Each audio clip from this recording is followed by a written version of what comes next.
Groundwork. The 30th of July, 1956.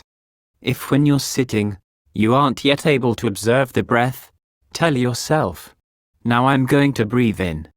Now I'm going to breathe out. In other words, at this stage you're the one doing the breathing. You're not letting the breath come in and out as it naturally would.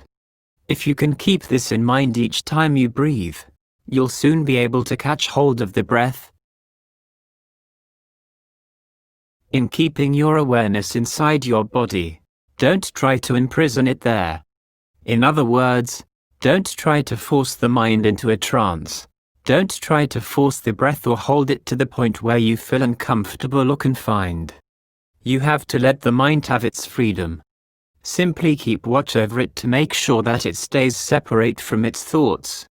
If you try to force the breath and pin the mind down, your body is going to feel restricted and you won't feel at ease in your work. You'll start hurting here and aching there, and your legs may fall asleep.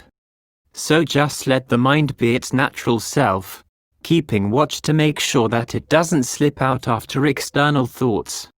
When we keep the mind from slipping out after its concepts, and concepts from slipping into the mind, it's like closing our windows and doors to keep dogs, cats, and thieves from slipping into our house.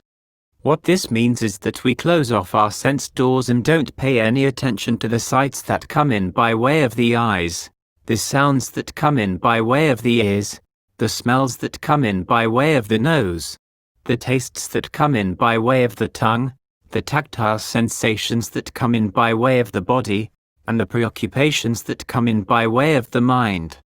We have to cut off all the perceptions and concepts, good or bad, old or new, that come in by way of these doors.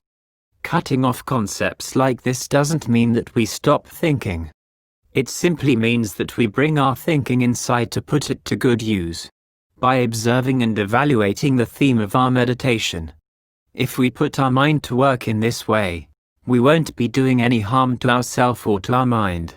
Actually, our mind tends to be working all the time, but the work it gets involved in is usually a lot of nonsense, a lot of fuss and bother without any real substance. So we have to find work of real value for it to do. Something that won't harm it, something really worth doing. This is why we're doing breath meditation, focusing on our breathing, focusing on our mind. Put aside all your other work and be intent on doing just this and nothing else. This is the sort of attitude you need when you meditate. The hindrances that come from our concepts of past and future are like weeds growing in our field. They steal all the nutrients from the soil, so that our crops won't have anything to feed on, and they make the place look like a mess. They are of no use at all except as food for the cows and other animals that come wandering through. If you let your field get filled with weeds this way, your crops won't be able to grow. In the same way, if you don't clear your mind of its preoccupation with concepts, you won't be able to make your heart pure. Concepts are food only for the ignorant people who think they're delicious, but sages don't eat them at all. The 5 hindrances, sensual desire, ill will, torpor and lethargy, restlessness and anxiety, and uncertainty, are like different kinds of weeds. Restlessness and anxiety is probably the most poisonous of the lot, because it makes us distracted, unsettled, and anxious all at the same time. It's the kind of weed with thorns and sharp-edged leaves. If you run into it, you're going to end up with a stinging rash all over your body. So if you come across it, destroy it. Don't let it grow in your field at all. Breath meditation, keeping the breath steadily in mind, is the best method the Buddha taught for wiping out these hindrances. We use directed thought to focus on the breath, and evaluation to adjust it. Directed thought is like a plow, evaluation, like a harrow.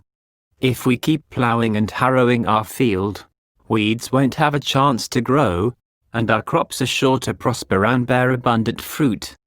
The field here is our body. If we put a lot of thought and evaluation into our breathing, the 4 properties of the body will be balanced and at peace. The body will be healthy and strong, the mind relaxed and wide open, free from hindrances. When you've got your field cleared and leveled like this, the crops of your mind, the qualities of the Buddha, Dhamma, and Sangha, are sure to prosper. As soon as you bring the mind to the breath, you'll feel a sense of rapture and refreshment. The four bases of success, Itipada, the desire to practice, persistence in the practice, intentness, and circumspection in your practice, will develop step by step. These four qualities are like the four legs of a table that keep it stable and upright. They are a form of power that supports our strength and our progress to higher levels. To make another comparison, these four qualities are like the ingredients in a health tonic. Whoever takes this tonic will have a long life. If you want to die, you don't have to take it, but if you don't want to die, you have to take a lot. The more you take it, the faster the diseases in your mind will disappear. In other words, your defilements will die. So if you know that your mind has a lot of diseases, this is the tonic for you.